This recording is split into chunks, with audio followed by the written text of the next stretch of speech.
Yo, what's up, guys? We back, and we got the response from Mr. Jacob Couch on I think it was posted to his Instagram. We'll check that out, but I think they also linked it to the Reddit on Reddit somehow. And I'll just read it out again. I'm just the voice, just a voice. He says, "I'm embarrassed to post this, but the more I think about things, the more I figure I'm not half as embarrassed as she was because of my actions. I thought a lot about what to say. I thought about all the things that happened that I felt like at the time made me act and feel the way I did. When all the smoke clears, though, that's all just an excuse. It doesn't really matter what she did or didn't do to me. The only thing that really matters is my actions. I let myself get to a bad place. I'm ashamed of the way I acted. My grandma, my mother, and my sister, as well as my current girlfriend, I'm sure are all disappointed in me too. Regardless of whatever caused me to get there, I still acted like a child, and I really don't much deserve to be forgiven. With that being said, I just wanted to share her story, our story. She deserves that. Even though this happened some time ago, I'm sure it's still just as hard for her now as it was when it happened. I broke things off, and I'm not I'm not saying that to look good. I broke things off because I became someone that I wasn't proud of, and I finally saw the person I was being. I've worked hard on being better, and I've been seeing someone for a long time. She and I coexisted in the gym after this, and hopefully after we broke up, she didn't feel uncomfortable on the team. My team doesn't deserve any hate. The coach is a good man. He's done so many things for people and asks for nothing in return ever. I just don't want anyone cutting them down for my actions. I know it doesn't make things right. I know it doesn't change the past. I hope she finds the healing she needs, and I wish her the best. I'm sorry to her supporters who were there for her because I added stress and hurt their lives too. My team and everyone else is hurt. Else it hurt. I'll continue trying to be a better man and a better example now and in the future." So that was his post. I'll let you guys be the judge of that. I mean, not much I can say. There's some comments here, but I don't think I can see them. But you guys are welcome to check that out on Reddit. It was just posted 3 days ago. So we're gonna look at some matches. We got Helena. So she's like the next up and coming girl. She's trains with New Wave, with Danaher and those guys. So what sets her apart, outside of being really young, she's super young, but very talented, is that she also competes in the gi. So, on this channel, I'm always telling you guys to do both, gi and no gi. And some of you guys fight me, like my boy Rico. He'd be doing gi one day, then he's like, I hate the gi. I'm all no gi the next day. So I say do both. But again, what do I know? I'm just a random dude, right? Online.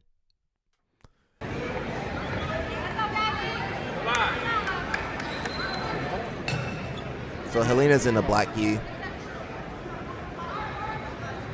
Her opponent's kind of going for a throw. Helena pulls right to close guard. In the women's division, that close guard is very effective. And she's going 2-on-1. That works really well.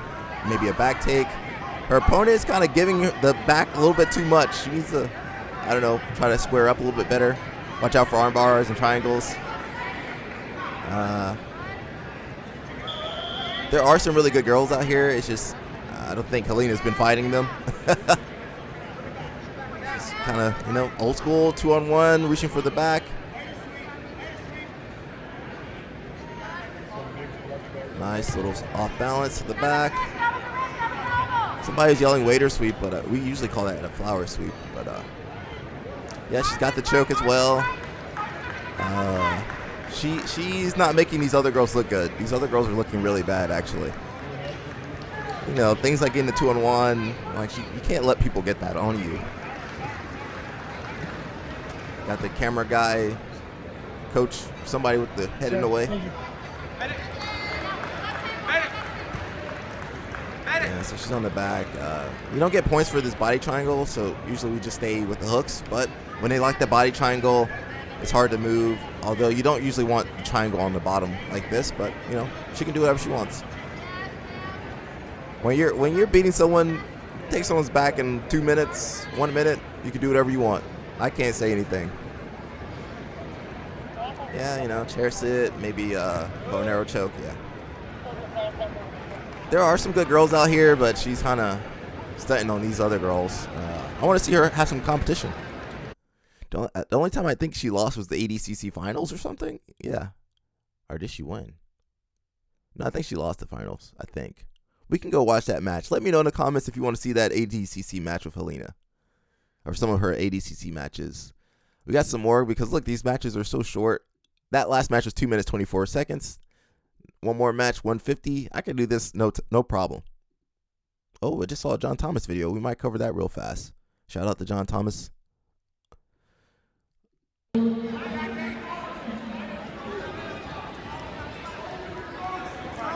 mean, a lot of these girls aren't full-time, you know. Oh, Jesus. Wait a second. So that's what I'm saying. These girls, man, Helena's great, but man, explain that. Somebody explain that to me. Explain that to me, somebody. That's the brown belt. I ain't saying the skill's getting watered down, but I mean, whoa, what the heck just happened there? I had to rewind that. Homegirl goes for like a, I don't know, a drop down, takedown, like a single leg kind of lapel drag. Misses. Look, misses. Gets her back taken. What in the world? Yo, I wish that never happens in my matches. I'd be fighting for my life to get something. And she over here gets that delivered, hand delivered.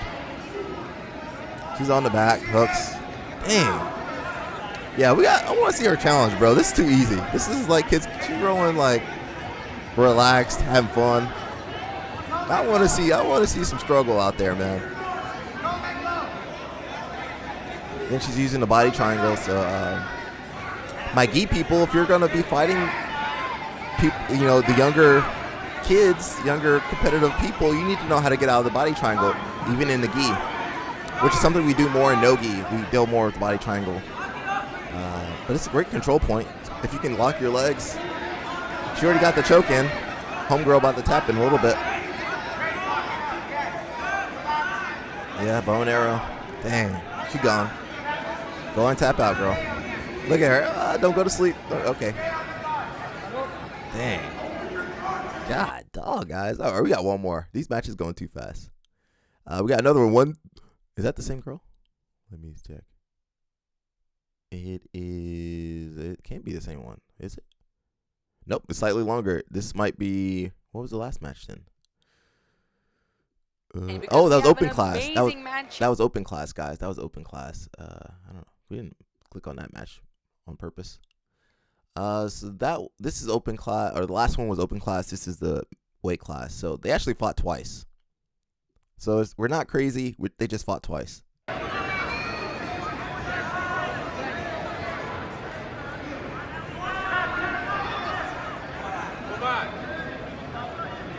I just got it out of order.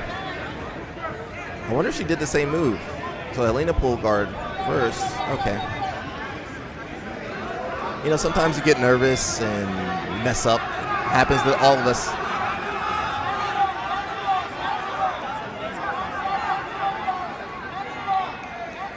Dang, wait a second. I don't know. I can't really see what she's doing, but basically high guard. Right here, high guard. A high close guard, basically. Basically setting up a triangle. What is this girl doing? Yo, I'm gonna need that brown belt back. We're gonna need that brown belt back.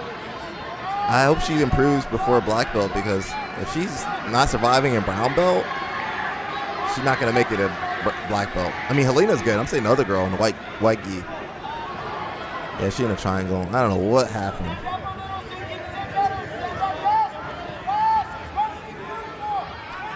I can't tell if she's doing the defense. Yeah, looks like an armbar.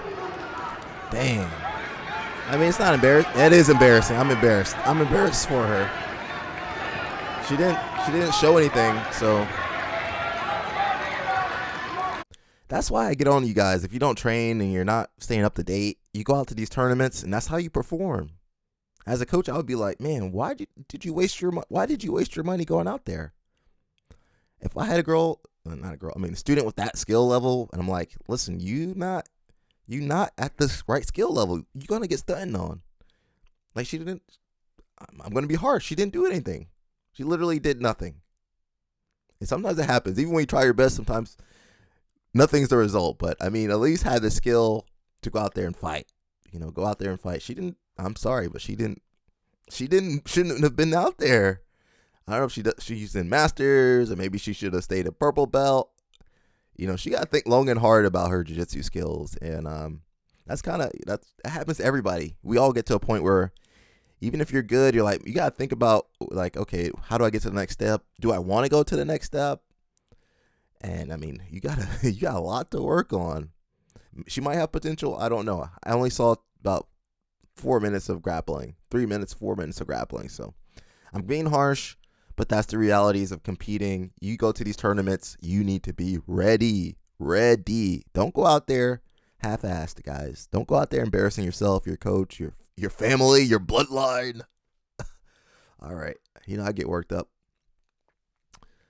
That's a good match. I saw Jon Thomas. We might check out Jon later. So back on Reddit, we got, why does Lachlan Giles say almost all lightweight divisions and lower BJJ pros are in the top 1% or 5% of flexibility? I'm watching his stretching course on Submeta, and I noticed he said only lightweight and down have top percentile flexibility, but he doesn't explain why it doesn't apply to above lightweight. I don't know. Let's read on. Danaher has stipulations that all of his athletes can touch their toes behind their head as a base of flexibility. Wait, what? Touch their toes behind? Oh, so get their toes back there? You sure? I don't know. Some of these guys can't do it. So they can invert and also suck. They got me, bro. They trolled me. Reddit got me out when I read that. I thought they were being serious. Oh, yo, good job, Reddit. I'm not gonna forget that. Yep. Good old Reddit, guys. Good old Reddit. I thought this was a serious thread, but let's see. When big dudes are flexible, it's surprising and an added bonus for them. Actually makes them a real pain to deal with. For reference, I'm smaller, so if a big guy is flexible and can muscle me around from their guard, it's a rough role for me. Almost, although it's not necessary, as they can compensate with flexibility. Less flexible guards that rely on size and strength. If a smaller dude is not flexible, that's an easy role for me. Strong for my size. He's strong for his size. Anyone bigger, which is most folks, as we can generally just smash through their inflexibility, and guards that rely on size and strength. Guards that rely on size and strength are less effective. Do you not watch a lot of matches and fights? Watch 100 lightweight and lower matches at black belt. Watch 100 heavyweight and ultra heavyweight matches at black belt.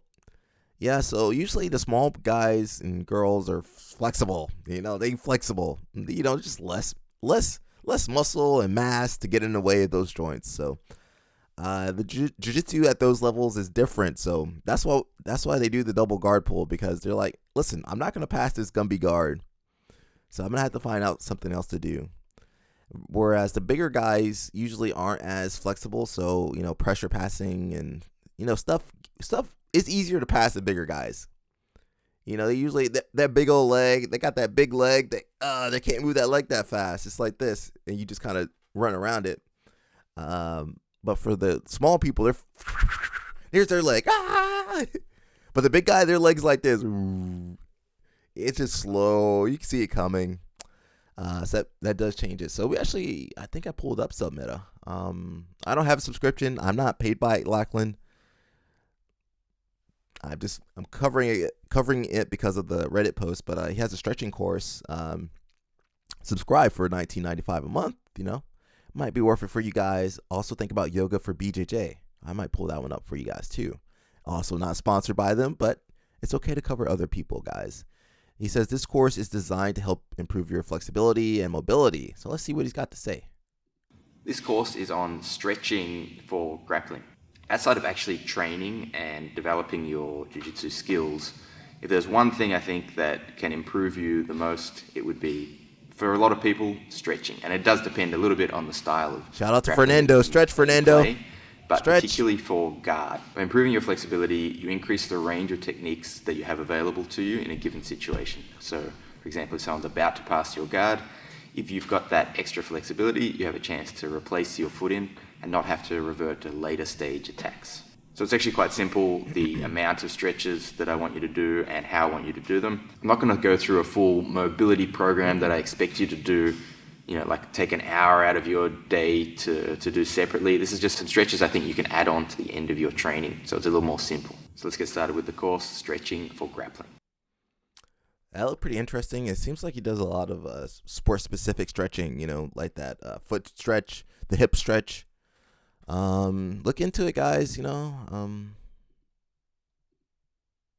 Yeah, seems pretty interesting. I wouldn't mind.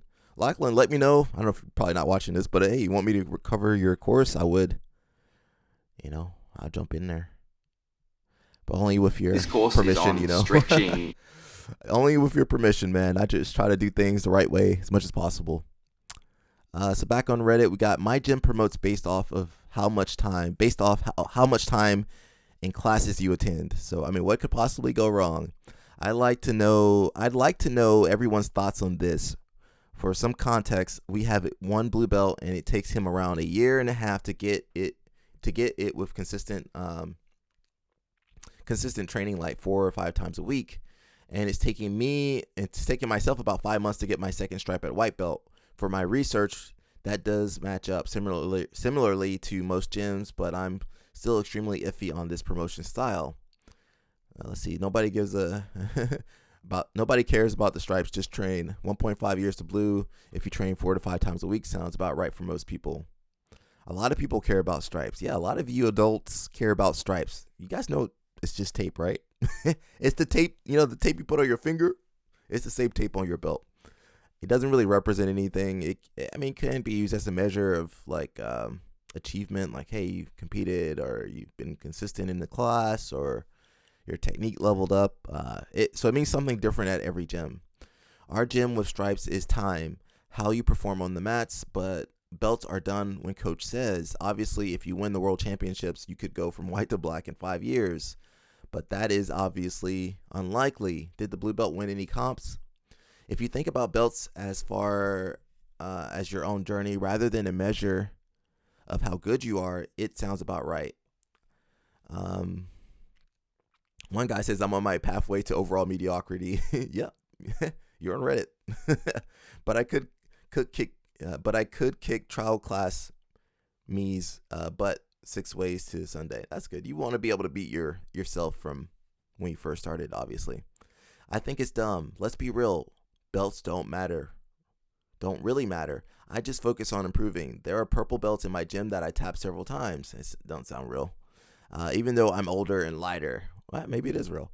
Where I'm like, how did you even get that? And then there are purple belts who tap me 5 times in 5 minutes. It's a joke, but just how it is. I feel like at some point coaches just think he's been training consistently for 3 years, so I need to give him his belt, even though he still lacks skills and understanding. Well, the coach is supposed to tell you that you lack the skills and understanding. And hopefully you realize it and try to improve. But some of you guys are meatheads, and listen, nothing's going to get in there. I'm sorry. I can try to, come on, listen. Use the technique. You guys still stay fighting us. Kind of realized how little belts matter when they graduated a guy to purple belt who hasn't come to train in a full year and just showed up to graduation. Maybe that guy was training somewhere else, or he put a sizable donation, very sizable donation to this school. He said, that's wild. We did have a guy at my gym that was due for promotion before COVID hit, so he got his purple shortly after we came back. We all did think he earned it, though. I wonder if your guy was due for promotions before he was a year out. Yeah, you don't understand what that guy's going through. So he got his blue at the same time as me. Didn't come much then, so our coach told him he was expecting him to come more to earn the belt. Think they gave it to him because he was a white belt for a long time. He came very sparsely. Yeah, I don't trust you. You don't sound like a truthful poster here. I got promoted to blue with 0 stripes, promoted to purple with 0 stripes, promoted to brown with 3 stripes, and finally promoted with 1 stripe. Stripes are for kids, just train. Yeah, well, back in the day, we didn't really use stripes, so I think now it's more prevalent. Now the people need a lot more acknowledgement. When I was coming up, we didn't get any acknowledgement. Like, hey, I got the belt. Well, awesome, great. There was no social media, nowhere to post it. Nobody really cared. Just you. Yeah, if you guys want to keep reading that one, people can keep complaining about belts and stripes forever. I'm about the training. Let's train. We got another Reddit post. Yeah, I kind of didn't time that well. Actually, let's look for a YouTube post first. We got Jon Thomas got a new video out there. Let's see. Mr. Olympia. Oh, there we go. Look at Jon Thomas over here. I'm super excited. So this is Jon. He says, this new guard system is almost impossible to stop. I love Jon's tagline. So we're just going to cover the first part of it. And as always, guys, go check out the video. Make sure you give it a like, just like that. Share it with your friends. Hey, you can give him a thanks. Can I do it? Is it set up with my... Yo, Jon. I don't know if will it go through? If it shows my information, I won't go through it with it right now. But if it doesn't, I misspelled Jon's name. Jon's like, you're not a good friend. Will it let me do it? Oh, I gotta do it later, guys. Well, you guys can do the thanks for me. Go there, give Jon the thanks. If you like that video, you can give Jon $1, right? Give him $1, guys. I'm asking for you. Let's see. Jon. To show you guys this powerful new system I've been developing. But first, I want to give some context. The butterfly guard is an insanely powerful system and has made a huge comeback recently. But one of the biggest weaknesses has always been when your opponent's standing, it's hard to use. I have been developing this powerful new system I call the double sleeve butterfly guard. It's so effective because when your opponent stands and you learn to control the sleeves correctly, he can never grab your legs.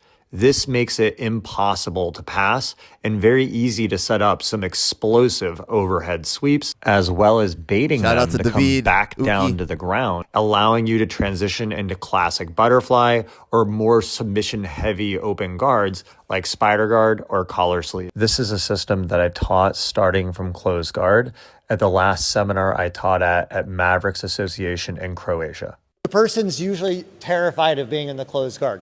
So guys, go check it out. Seems pretty interesting. A lot of you guys don't like grabbing the sleeves. I'm always arguing with people.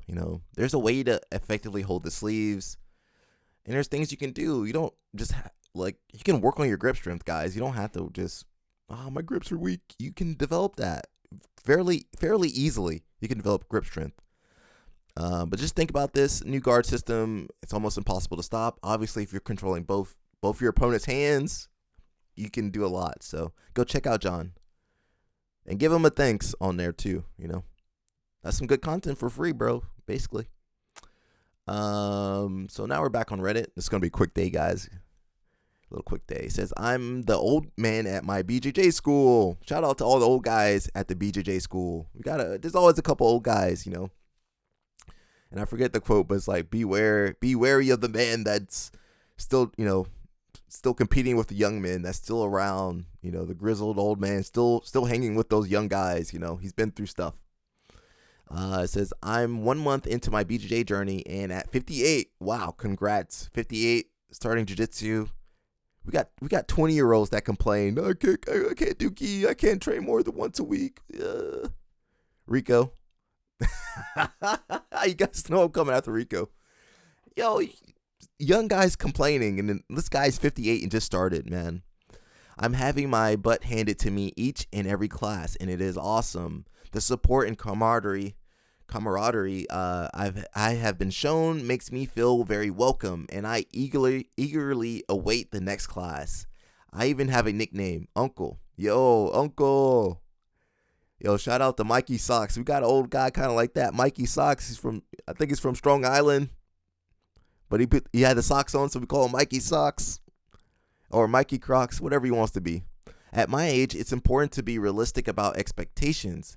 Am I going to learn and improve my fitness? Yes. Am I going to be able to challenge the young guys? No. Actually, that old man, you got some strength. There's things old people can do, like that isometric hold, like, old guys got that. And that's a nightmare to deal with. My sincere debt of gratitude to all the BJJ practitioners who go out of their way to welcome the beginners.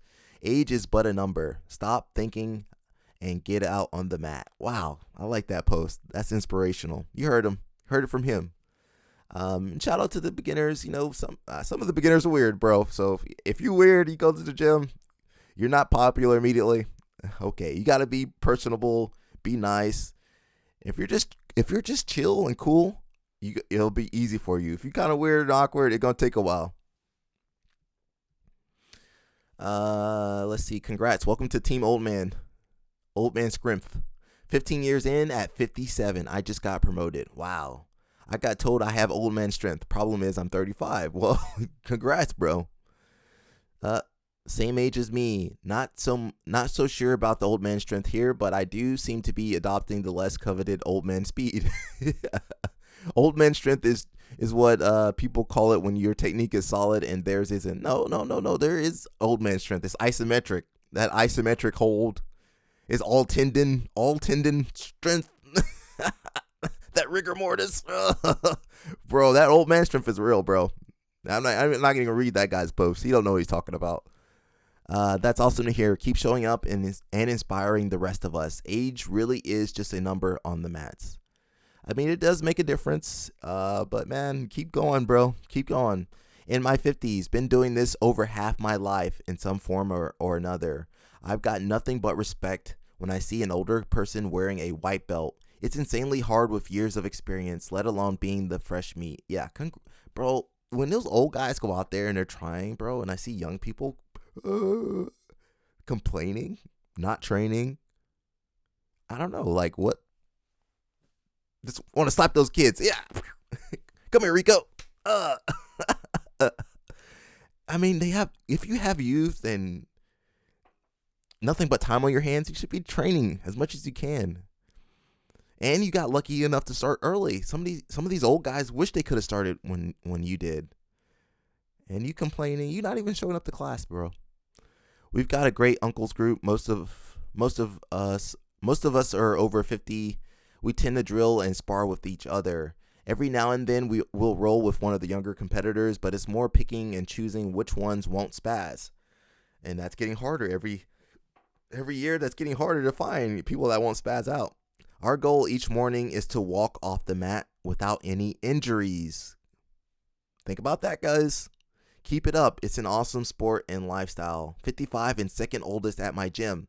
I try to walk the line between keeping expectations realistic and also realizing I can do more than you'd expect sometimes. Much respect for starting at 58. I started at 52 and I'm 61 now. We have a black belt who has me by 8 months. But day to day, I'm the oldest guy in the class by probably 8 to 9 years. Yo, shout out to Chew. Chew, these old guys over here training, they 50 in their 50s and 60s. Chew over there staying at home. He got a boo-boo on his finger.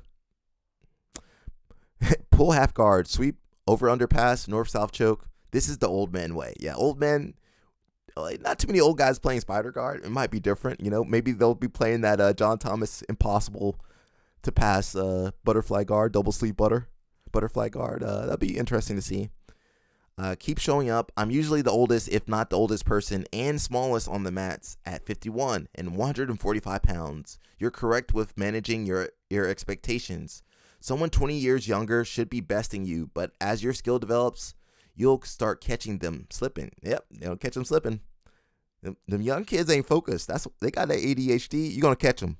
If you stay focused, you're going to beat them. Submitting my younger, bigger teammates is like blood to a vampire and what keeps me coming back. Your health is first and foremost, but most importantly, have fun. Yeah, awesome, bro. That was a great Reddit post. That's probably the best Reddit post I've ever seen in my whole life. And talking about old man, we got the most humble man in jiu-jitsu, Tom DeBlass. And he's going to share with us old man side control survival. Important, guys. As good as I want it to be. Let's just say I'm not in a mood to really work on retaining my guard, and I allow my partner to pass. And as middle-aged practitioners, this is a game plan. Some days it's just to survive, make it through. You know, I equate, you know, it's like a hill, right? When we're younger and we're newer, and if we start younger, we're working our way up, you know, and we're at the bottom of the hill. And then we get to that point to where we're in our physical prime and our technical prime, and we're on top of the hill. And now we still have our technique, but physically we start coming back down, and we're kind of hanging on as we're falling down the hill, you know. And when that happens, like some days when I train now, it's not about winning every single round. It's about making it through every single round, and it's about getting a workout. It's about getting a sweat. It's about going home learning. And even though you're allowing someone to pass your guard, you're still looking to defend, and you're still making them work. You know, I remember up until like a year ago, one of my main competitors, you know, I would let him attack me for the first 2 minutes and take my back and go for one thing after the next. And, you know, my defense is very good. So when he threw everything that he had at me and he couldn't submit me, mentally that would defeat him. And then it was my time to start working. Then it was my time to start breaking him down. But if I came out of the gates looking to match his tenacity, his speed, his strength, not his technique, but his physicality, it would be very hard for me to match that in every sense. You know, to allow him to get position on me and to slow things down, it made things much easier for me, okay? So now we do get our guard passed and we're in side control. So there's a few things we need to understand. Let's say Shane is in side control on me. Stay this way. What I want to think about is my hands want to stay on my body, and I don't want him to get underneath my arms and his armpits and his knees in my armpits. Because if that happens, you're stretched out, you know, you're able to get locked up. This is not the best position for you to be in. There is a time when it's just too late. Don't get stuck there. All right, so the best defense is not to get put in those positions. So if you get past, my arms are on me, and for me personally, I do rather my opponent to mount than to stay in side control, because side control becomes very hard. But you have to understand, and your partner's movement is going to be your escape.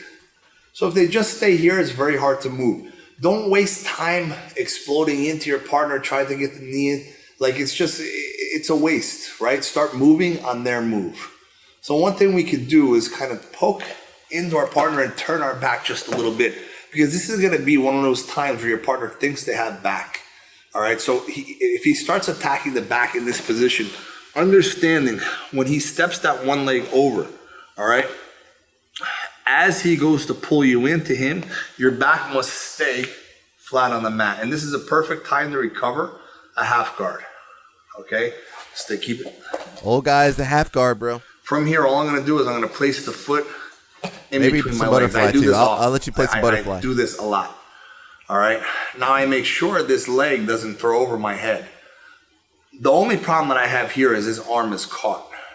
Okay. So be careful and understand that in order for him to get the back, this leg that is caught on him has to come in and get the hook. All right. If he doesn't get the hook, he doesn't have the back. If he pulls you into him, all right, watch this hook, but also watch getting caught in this position here. So I do suggest, if your partner goes to pull you into them, all right, is to keep your back flat on the mat for as long as you could. If he brings the hand over the head, you're still okay. You're just one step closer to where you need to be, okay? From this position, you're keeping this locked and you're escaping your hips just a little bit into your partner, okay? Notice I'm not even locking my hands right now because the leverage he has is nothing. He doesn't have anything. I'll hold on to my gi, but for him to arm lock me now is very hard because I'm controlling this knee. And when I tell you I do this often, I do this often. All right? From this position, now I'll start turning into my partner, understanding that he has not much on me because the hook is not able to come in because the angle of my body is torqued in a position to where he can't have his belly button to my back. In order for him to have both hooks in, he has to have belly button in the back. If he doesn't, to get this hook in is very, very hard. Don't be silly and bring your arm back and get your arm caught. okay? You're just gonna stay in this position, work on, from here, you could go back to closed guard, okay? Go back to closed guard, you can come to your knees in this position. But if you go back to closed guard, all right, what I would do is I would turn this way, keeping this leg up and stepping this leg up, turning into my partner. Okay, that's one thing that we could look to do. Awesome. Another thing we can... So I'm gonna let you guys keep watching that if you want to. Again, this is Tom DeBlass, and he says, Old Man BJJ Side Control Survival. And it's with the BJJ Fanatics page. They got 1 million subscribers. Congrats, BJJ Fanatics. I think them, I don't know if IBJF has it too, but you can check those guys out. Actually, I just saw something pretty interesting, a few posts pretty interesting, so we'll just, since I'm already here, we'll just pull it up. So 2 things I saw that were interesting. We just covered this story. You guys can check that out on my page. So this crazy twister. Let's see, open tab. And there was one more move I thought was pretty interesting. What was that? Oh, there we go. So yeah, let's check out these 2 stories, and then we'll look at the last story. So huge shout out to Placido. You guys know Placido. He's the Uki that does all the BJJ Fanatics videos. So shout out to him. He just got his brown belt. Yo, I thought he was black belt. Okay, he's brown belt. Placido Santos, one of the most well-known Ukis in Brazilian Jiu-Jitsu community, has just been promoted to brown belt by Jon Danaher. He spent years training under Danaher, gaining recognition as the demonstration partner for many of his instructionals. Beyond his role as Uki, he has developed into a highly skilled grappler in his own right, regularly competing at a high level despite balancing jiu-jitsu with other responsibilities in his life. At 32 years old, Santos has remained active in competition. That's still young. Yeah, of course. Entering several ADCC trial events, and his promotion to brown belt comes on the heels of an impressive competitive performance where he won double gold at the IBJJF Austin Open as a purple belt. Yeah, congrats. You got Giancarlo, Danaher, and Placido. So I was lucky enough to work with Placido when I did my instructional on BJJ Fanatics called Keeping the Guard. You guys can check that out. Actually, I'll pull it up with you. Yeah, I got a chance to work with him.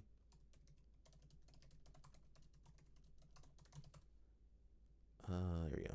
It's available on BJJ Fanatics. There's always some... Look, you can get 47% off with saving codes March Madness.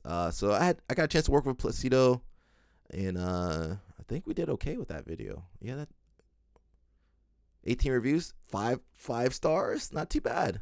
I want to take a brief moment to kind of talk about why I keep going to the Daily Hiva. I think for a lot of gi competitors, it's a very comfortable position. You're used to Daily Hiva, and it's kind of the same, in the no-gi. It's also it's a really great way to just get to your familiar guard, especially no-gi or with the gi on. You don't really see a lot of butterfly. Maybe like Adam Rosinski, but who else uses butterfly? Yo.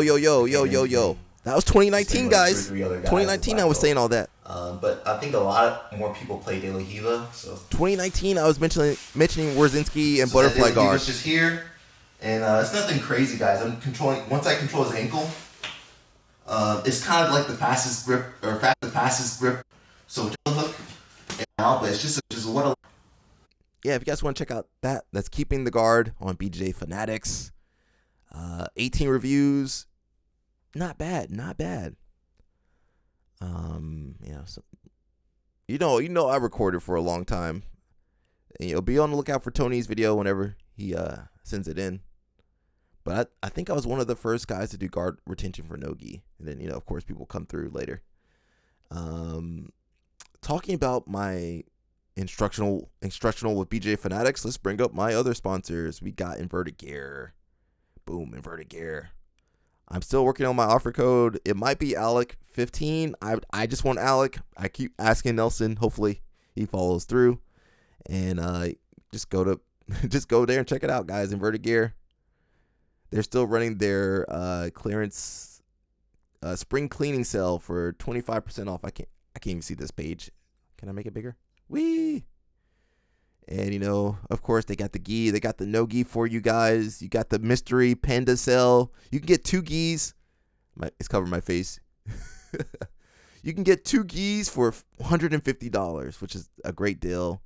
And I'm always going to suggest you go for the competition gis. That's, you know, you can wear them for competition. They're also lightweight, and they look great. You know, I like it. Panda Nation. Join Panda Nation with me. Join the Panda crew. And then we got Inverted Gear. My other sponsor we got is BJJ Mental Models. And, you know, with BJJ Mental Models, it's got all the master classes you could ever ask for. Every master class from every person in the sport that's done something awesome, well. And, you know, that mental aspect is super important. And also the coaching tier. I love everything, and the coaching tier is the meat. It's the meat. That's where I need you guys at, that coaching tier. I think with their base level, you can send in 2 videos. They're going to give you critique and feedback, and that's going to help you so much, you know, so much. Ideally, you have your coach there, and, you know, they're knowledgeable. They can help you, but not every place has a lot of knowledge. You know, some people training in a Gracie garage, or there's other people just, you know, watching Danaher videos, but they're not getting feedback from Danaher. But with BJJ Mental Models, you get feedback from over 20 plus world champions. And I think that's the gym right there, man. So get your gear, get your inverted gear, your gi, your no gi, and then get your you know, get your get the BJJ Mental Models to help make you look good and perform well in that inverted gear.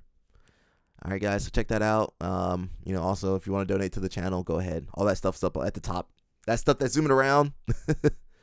And yeah, that's pretty good. You know, sponsors help make the channel. Can't do this without the sponsors, man. And last video, we got self-defense. It's not this ain't really about the self-defense. I just want you guys to see. So we've been talking about different business models, the Gracie University business model, how to have a successful gym, blah, blah, blah, blah, blah. But I want you guys to see a successful gym. So we actually have the Valente Bros, which are they're in Miami. We're going to see their facilities, and how they approach this business. And they're not going to talk about the business, but I want you to see where they are, see the location, see the big building that they own, okay?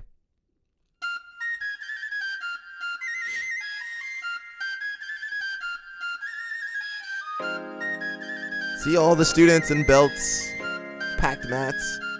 So let me start by welcoming you to the 2024 Winter Belt Ceremony.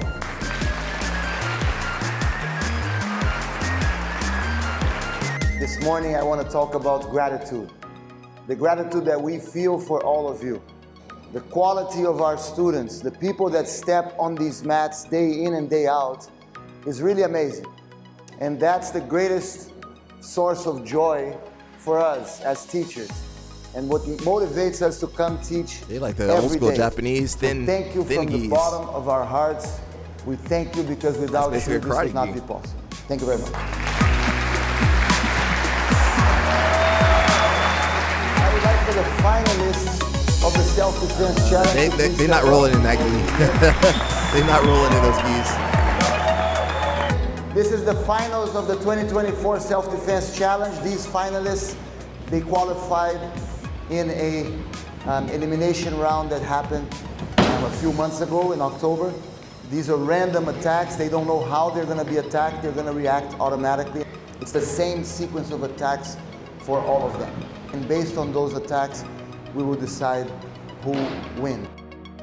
I've never seen that before.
champion of the 2024 Self-Defense Challenge, Jonathan Horn.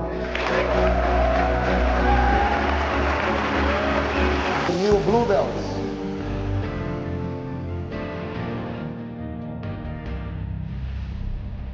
Some schools promote like 2 blue belts a year. Oh, that goes cute. What was that? Sorry, guys. I'm thirsty over here. Sorry. I'm sorry. For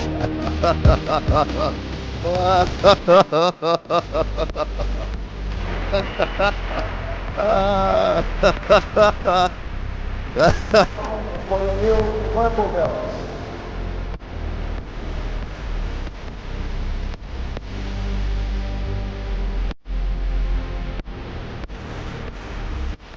So another big round of applause for a new purple belt. Now on to the new brown belts.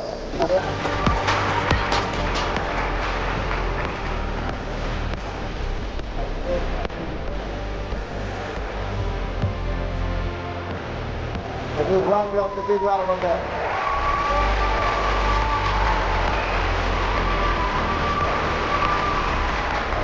Congratulations. So now we're going to have our new black belts. This year we had over 20 students testing for the black belt, and it's a very rigorous process. Not only the test itself, but everything that happens before the test. It's very demanding both physically and emotionally. It's not about the result. Don't focus on the result. Focus on the journey. Focus on your preparation, because that's the objective. Through the preparation, which is so rigorous, every one of these candidates is getting better, and that's what matters. I know how difficult it is. I know how emotional this process can be, and we have such incredible individuals who have achieved so much in their lives, and now suddenly faced with something that they never expected to face again, a challenge of this nature. And it's a real challenge. And so for them to be able to follow through is really amazing. So I want to congratulate all of you who took the test. I want to congratulate all of you who are here, even though you might not get the belt. But you're here and you're going to continue to train. And you're going to continue to show up and you're going to continue to improve.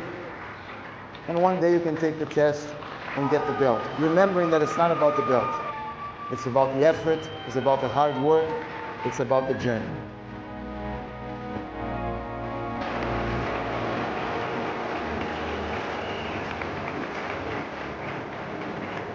Thomas. Guys, so I just wanted to show you that, look at all these people here. I just wanted to show you that, you can run a great business. On the flip side, I need you guys to roll. I need you guys, they're doing self-defense, and, that's all great. It's, it's not, it's not choreographed, but it's a safe environment. You're around people, hey, the guy coming at you with the fake gun, the fake knife. It's a safe space. But again, you need to roll. You need to go against someone fighting you, actually fighting you, trying to make your techniques fall apart, trying to break you, and that's what the role's for. That's what competing's for. I need you guys to understand. These people don't compete. They don't roll, really. Maybe they do at their brown belt or something. And I'm not knocking them. Their business is great, but I need you guys out there to continue rolling. Continue rolling. Learn from these guys the business aspect, how to teach, how to talk to your students, how to inspire your students. They're very inspiring, right? They inspired. I was inspired listening to them, but I need you guys to continue to roll. Okay, I need you guys to continue to train hard, and keep pushing yourselves. We talked about the old man's. The old man just started jiu-jitsu, and he's like, he loves getting his butt kicked, and he keeps coming back for more. And that's jiu-jitsu. This is a part of jiu-jitsu. They kind of follow the specific niche that's made them very successful. But at the end of the day, rolling, sparring, randori, newaza, that's all jiu-jitsu.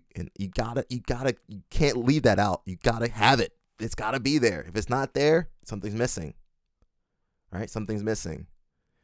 And you can say, oh, they're self-defense based, blah, blah, blah, blah, blah, blah. Okay, yes, awesome. It's great to learn some self-defense. I want you guys to learn some self-defense too. Some of you guys don't know any self-defense. And in that case, that's it. That's a benefit for you guys. But I need you guys to be able to roll. I need you guys to be able to train against other art forms, wrestlers, judoka, samboist, MMA, nogi, whoever, aikido. I need you guys to be able to roll with those people, those martial arts, and still represent jiu-jitsu. If you only have self-defense, that ain't gonna help you against every situation, all right? And yeah, that's it, man. If you want to watch that some more, go ahead. I just want you to see that you can have a successful business. You got to be smart. You're not just gonna. It's not gonna happen by mistake. You gotta think about your business. Think about your business.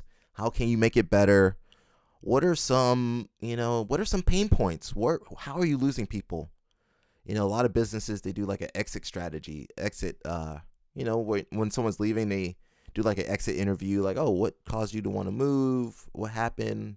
Are you looking for another gym? Are you quitting? Did you get injured? So think about that. How can you improve? This same amount of thought you're putting into your jiu-jitsu, think about your business. Okay, that's all I keep preaching. And that's all I can do. I can't control you guys, but I can just keep throwing stuff at you until one day it kind of sets in. All right, that's it, guys. We've been talking for almost an hour, so hope you guys enjoy this video. And until next time, peace out, guys. Peace, peace, peace, and I'll see you guys soon. Oh, last thing, go check out my channel. Where's my channel at? View your channel. There we go. Hey guys, going on? Be sure to check out my channel. I got a new release coming out today. This is Sunday, the 2nd of March, 2025. Got a new video coming out. Check it out. And if you like it, leave a comment and just like it. Leave a like too, That's it. All right, guys. Peace. All right. See you soon.